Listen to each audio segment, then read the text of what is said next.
Welcome to In the Thick of It from the HCM Society, a show that dives deeply into hypertrophic cardiomyopathy with leading experts in the field. We explore groundbreaking research, new approaches, and other exciting topics. Please enjoy today's discussion supported by an unrestricted educational grant from Bristol Myers Squibb. Welcome everyone to another episode of In the Thick of It. My name is John Fritzlen. I'm a general cardiologist at the University of Kansas Health System in Kansas City. It's my privilege today to be a part of what will be a great discussion on all things defibrillators. I'm joined today by Hannah and Bethany from Heart Charged, as well as a return guest, our friendly expert electrophysiologist, Dr. Mark Link. Hannah and Bethany, do you want to start by introducing yourselves a little bit and tell us more about Heart Charged? Yeah, so I'm Hannah. That is Bethany.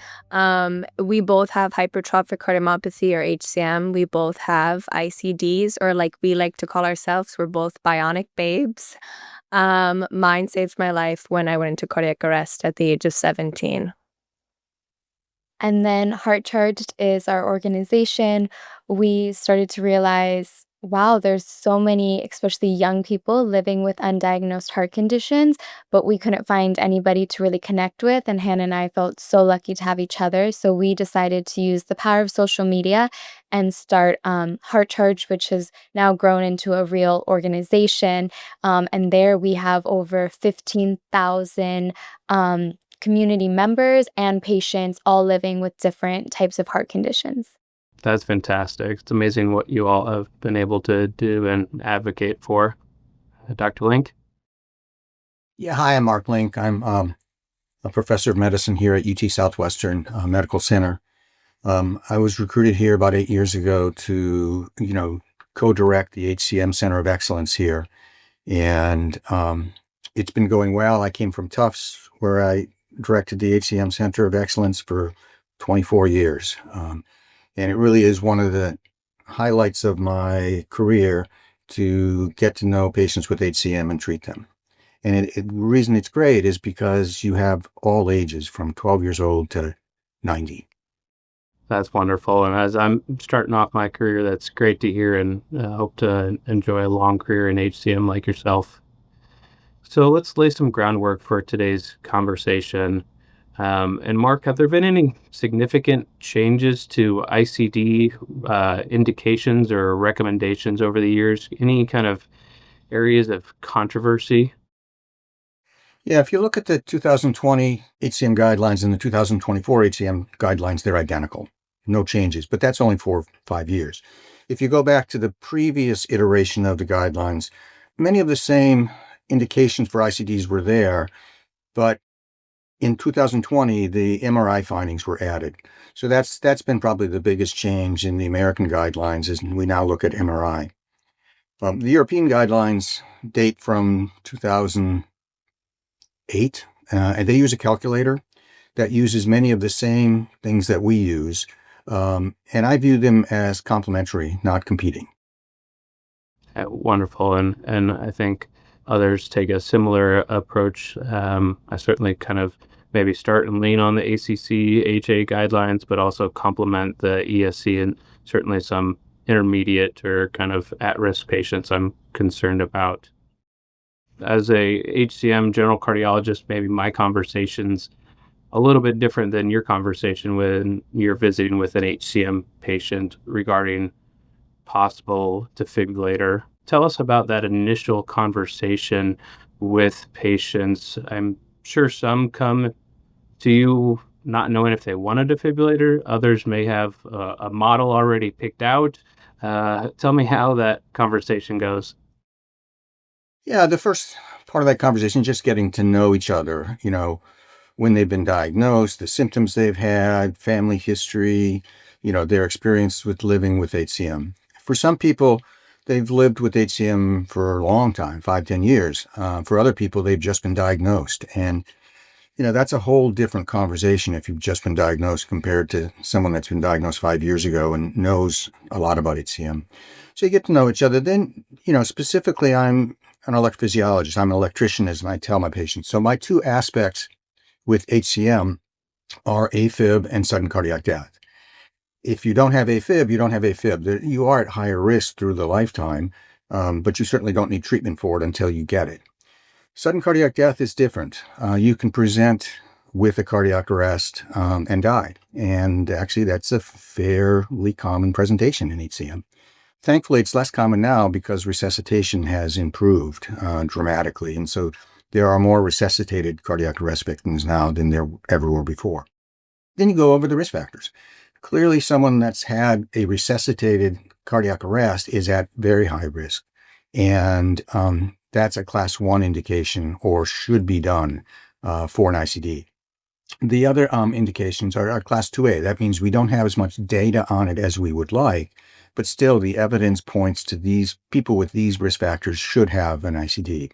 And that's massive hypertrophy defined as 3.0 centimeters, scarring of greater than 15 to 20%, family history of sudden cardiac death, a personal sudden cardiac death due to hypertrophic cardiomyopathy, a personal history of syncope that sounds arrhythmic or sounds concerning. All of those will get you a 2A indication for an ICD.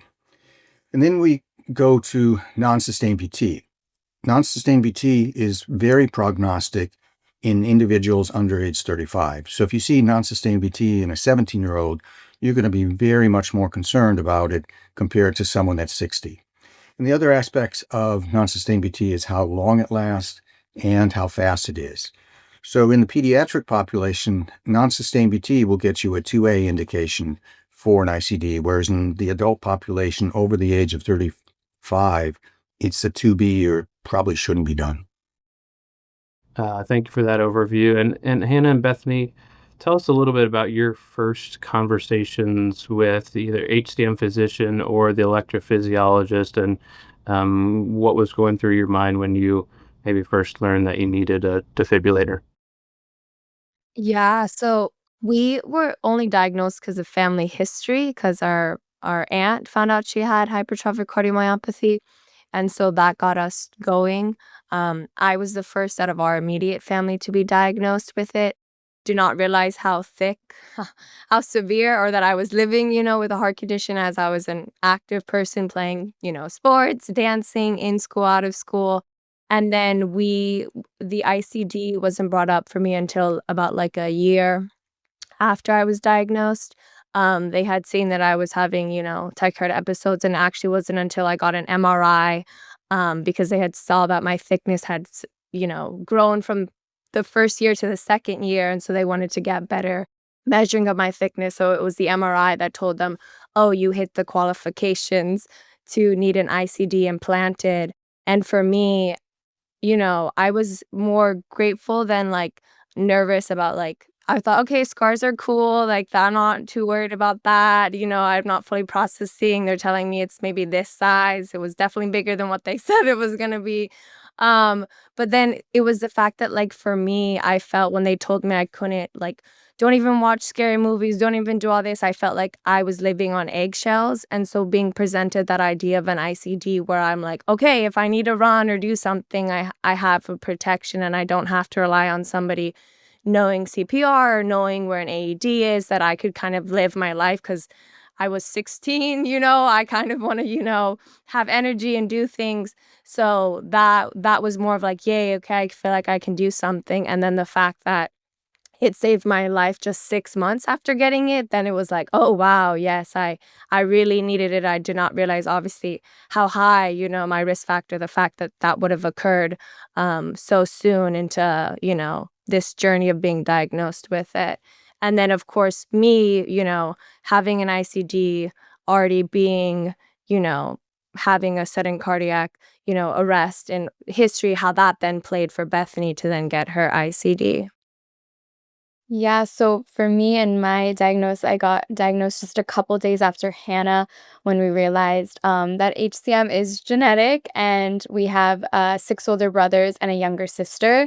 So we were like, okay, we all need to get tested. And then Hannah's HCM was presenting more severe at time of diagnosis. And then I actually got to continue dancing, even though that wasn't pretty clear. They were always like, dance like at 60%. I don't know what that means.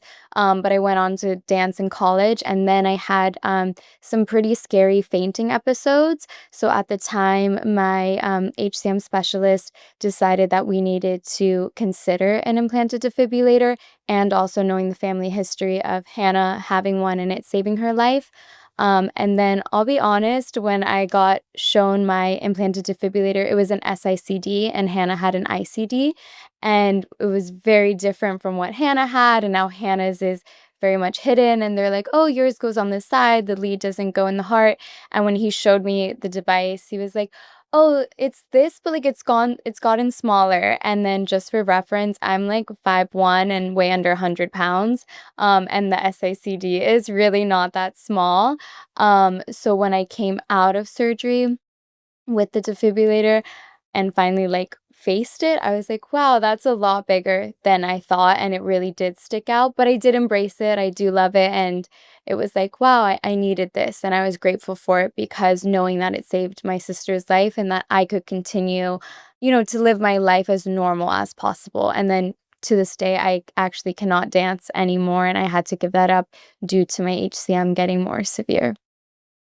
Really appreciate that, the insight and patient perspective. And this might be a good time for you, Mark, to kind of outline some of the types. We have the transvenous, the subcutaneous, and now the extravascular ICD, and kind of talk through your approach to evaluating what device may be best for an individual.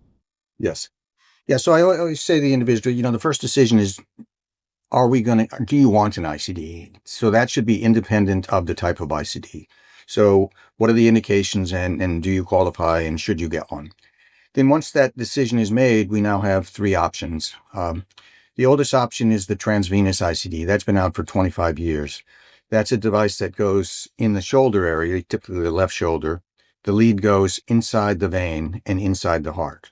The advantages of the transvenous system is that it's smaller than the Boston Scientific sub-Q system, and it can pace people out of ventricular tachycardia if that's needed, rather than just shocking them.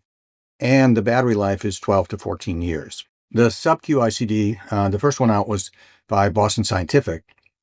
That's a device that goes on the side, the kind that Bethany has. That's about twice as large as the transvenous system. The box is, the can is. It is big. It is big, and it hasn't gotten smaller. So it does, especially in tiny people or people that don't have a lot of fat, it does stick out. Now, you won't see it under the shirt, but it sticks out. And then the lead goes outside the rib cage over the heart. So the advantage to the sub-Q system is really the lead. It's not in the vasculature, so it doesn't get infected as often. And if it gets infected, it's easy to take out without any risk. The lead, we think, is going to last a long time. I've actually never seen a sub-Q ICD lead fail, and they've been out for 12 years now. So that's a big advantage. And, the disadvantage is size of the can and that it's large. Now, the transvenous system that we talked about, the disadvantage of that system is the lead. Because as you can imagine, every time you move your shoulder, the ICD rubs over the lead. And over time, you can wear out the insulation. And so we think those leads are going to last, 10 to 15 years. But we all know the younger the patient, the more active the patient, the shorter the leads last. And the newest kid on the block is the Medtronic EV-ICD. It stands for extravascular. This one got approved probably a year and a half ago now. And this one, the similarity to the Boston Scientific sub-Q is it's in the same spot where the Boston Scientific is. So it's mid-axillary line on the left side. And then the lead gets tunneled up to the sternum, to the rib cage, and then gets inserted underneath the rib cage, so it's closer to the heart. Because it's closer to the heart, it doesn't need as much energy to defibrillate a patient, and therefore you can get by with a smaller device. And in fact, the size of the device that is used for that, it's actually the same device that's used in the shoulder. So it is half the size of a Boston Scientific sub-Q ICD. The advantage of this one also is the lead. We think this lead is going to be very durable, again, because it's not having all that wear and tear of the device itself rubbing over the lead. The potential disadvantage, one, it's been out there only 1 or 2 years, so we don't have long-term experience with it. But I think our short-term experience has been pretty good. One of the other downfalls is that it's sensitive to P-wave oversensing or oversensing the upper chamber of the heart, and therefore thinking you're in a faster rhythm than you are. Now, Medtronic's done things to help with that, and it has really helped. So I'm a big fan of, actually, I like all three, but for my younger patients, and younger, changes as time goes on, but younger being less than 50 or 60, I really like the subcu ICD or the EV-ICD because of the longevity of the lead. So in my HCM patients, most of them are getting one of the subcutaneous systems. Great. Now, you mentioned earlier that you deal a lot with, or think about atrial fibrillation and sudden cardiac death. If they have a history of atrial fibrillation, does that change your strategy? Maybe just a touch, but not a lot. If the advantage of the transvenous system is you can put an atrial lead in, and that can sense when they're in AFib. I'm not a fan of atrial leads, though, especially in younger patients, because that gives you 2 leads to wear out. The Boston Scientific subcu ICD and the EV-ICD have algorithms to detect AFib, and they do that by regularity, and they're not bad. So they can detect AFib also, as does the transvenous Medtronic single-chamber device. So the biggest problem with, AFib is a whole nother story, but the problem with AFib in people with ICDs is you can have very rapid AFib, and then the device thinks you're in a ventricular arrhythmia or a life-threatening arrhythmia and will shock you for it. And that's why it's pretty important for patients with HCM that have a history of AFib and have an ICD that they're on beta blockers or calcium channel blockers to prevent the heart from going that fast if they go into AFib. Great. And what about those who are more athletic, like Bethany and are in competitive sports? Does the type of activity maybe make a difference on what sort of ICD that you might choose if they're in something maybe potentially a contact sport? Yeah, the type of ICD makes a big difference. As we mentioned before, shoulder movement will wear out a transvenous ICD lead sooner than doing things without shoulder movement. For example, I have a 18-year-old golfer with HCM whose brother had 3 cardiac arrests who is getting an ICD. For a golfer, a transvenous ICD would not be a good idea. And so we're giving her the EV-ICD. For swimming sports also, the transvenous would be. Anything that you're going to use your left arm, it's not so great for. So that's, dealing with the lead. In terms of contact sports, the device is really tougher than the body. So it's extremely unusual that you're going to see damage to the device from contact sports. That being said, we're a little wary of it. We're not wild about people playing football with ICDs. People do it with padding. We're not wild about ice hockey. We're not so wild even about NBA basketball, but there are people in the NBA that have defibrillators and play professional sports. Right. Those are kind of unique situations and challenging, and a lot more kind of shared decision kind of making that go into that. Can I add something to that? Yeah. Which I think is really very important. For years and years, we've said that sports increases the risk of sudden cardiac death in HCM. And therefore, once a patient was diagnosed with HCM, we prohibited them from vigorous sports or competitive sports. And that was in the guidelines starting 30 years ago. And what we know now is that exercise is actually good for patients with HCM. It increases their exercise capacity. It doesn't increase the risk of shocks, and it lowers the risk of all the other things we're worried about, like diabetes and hypertension. So if you look in the 2020 and the 2024 guidelines, exercise is actually recommended for patients with HCM. And as to the type of exercise, I tell patients, do what you like, because it's important to exercise. So do what you like. Find something you like. And a good level of activity is that you should be able to talk while you're exercising. If you're ever gasping for air so much that you can't speak, that's probably a little bit more vigorous than I would like. Although I will say we've had a couple studies of vigorous exercise, and it does not appear even vigorous exercise to increase the risk of sudden cardiac death. So we really now have completely changed our tone and said that patients with HCM should exercise. There's still this feeling, though. It's hard to overcome 30 years of advice.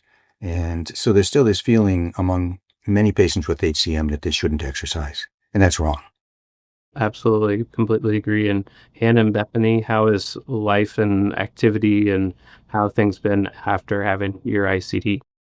Yeah, so I'm actually now on my second ICD. I used to have the S-ICD. I was still dancing. I went to college for it, like I said earlier. And then when I was told, unfortunately, I couldn't dance because of the risk level. And then there was a recall on my S-ICD. So I now have an ICD. And then the whole purpose of getting that was because of the pacing aspect of it, because of going into like AFib or VT or SVT. But then I live a very active lifestyle. I try to do like cardio for 90 minutes, but as Dr. Link was saying, I just know my limits, and so I can't run. If I run, I'm like immediately out of breath. I just can't keep up. So I very much have found like what can I do? Oh, a little bit of Stairmaster for like 10 minutes, or doing the treadmill at a nice like incline slow walk, or doing like a bar Pilates or yoga class, because unfortunately you have to know your limits and pushing it. And with HCM, I feel like just because it presents itself so differently, it's just being able to find that balance. I know, them are like sisters, and it's very different because I feel like I was scared out of exercising. So then the lazy person in me was like, okay, I'm content if this is my life now, right? Like I'm not doing anything. And then I think it is an interesting, like, and that's a whole other topic for a podcast of just how much has changed with research of looking at like, oh, we've been living with our condition for over 12 years now. So it has looked different from, oh wow, now this is more guidelines. Now insurance covers ICDs better now. Like there has been so much in the journey of it.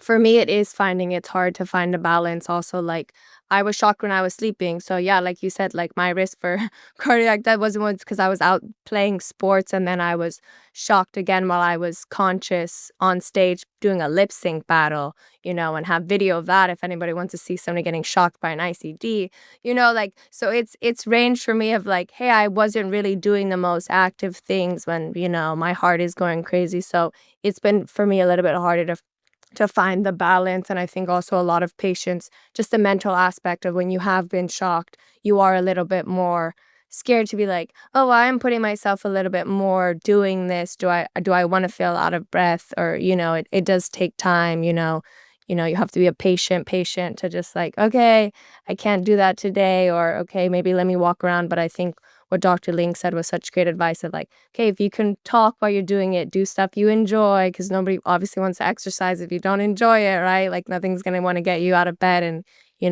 do things that are fun. And I think for me and Bethany, like the questions that, we have before we let you go, Dr. Link, is I think like placement has been something for us in our journey. Like my scar goes right alongside my left breast, and I thought that was standard. And then meeting other people, they're like, oh, wait, what do you mean? Like your thing is behind your left breast. Like, oh, it's more up here on your chest. And it was like, oh, I'm grateful my, surgeon thought of a 16-year-old girl with braces, was like, if I can hide it, good for you. So I wonder, like, how does age and gender, how much does that go in with like the placement of these devices when you're considering that for the patient? Yeah, that's a good consideration. So one is the incision. I tend to make my incision in the fold of the shoulder, so it fits in the crease line. But I'll also occasionally, you can make it vertical, right where the bra strap would be, or the swimsuit strap would be, so it'd be covered. So some people would prefer that. Some women would prefer that. In terms of placement of the device, I like to get it under the breast because it's just so much better hidden there. The other reason I like that is it's further away from the shoulder, so it doesn't tend to have as much wear and tear on the lead. So that's my preferred location. You can also put it underneath the pectoralis muscle.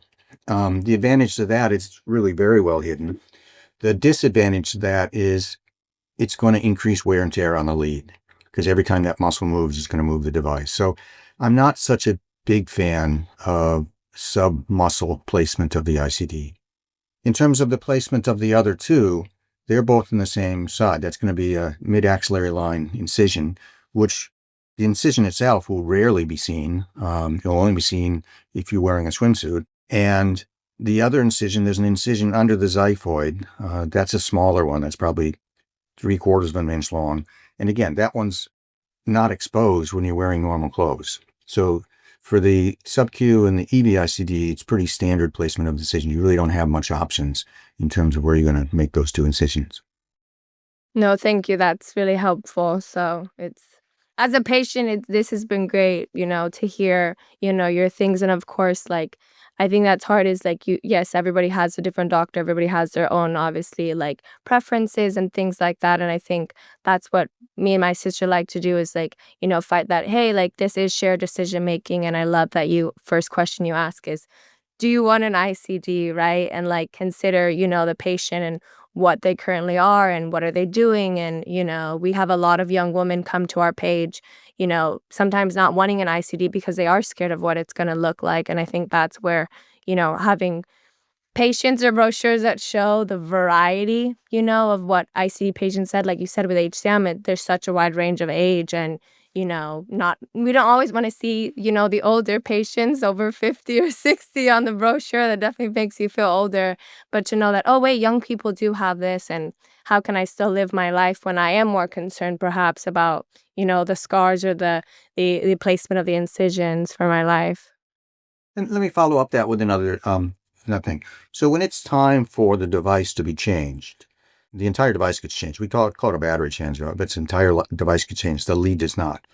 That is a time, if you don't like the placement of the defibrillator, is to talk to the EP doctor and tell him or her where you want it. I mean, you can't move it 5 inches, but you can certainly move it a couple inches.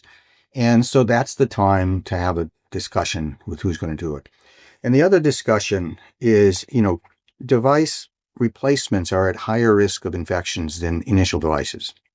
And so anytime you get a device replacement, ask for the antibiotic pouch to be put around the device because that lowers the risk of infection. And I'm a firm believer in any device replacement, they should have this antibiotic pouch placed. I don't care how old you are. A device infection is horrible. So use the antibiotic and make sure that the surgeon or the EP doctor is going to use that. Wow, I'm making a note now. Yeah. I get mine replaced in January, so yeah. Yeah, that's the time. If you don't like where it is, that's the time to move it.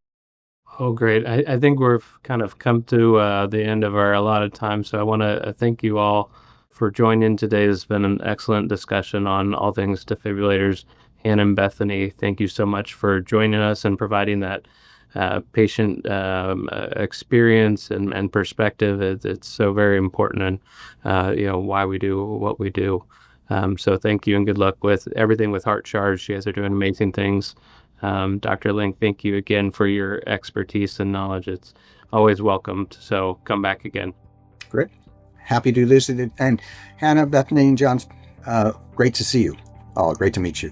And your stories are inspiring. Oh, thank you. So nice to meet you. Thank you both for all that you do and for caring for us HCM patients.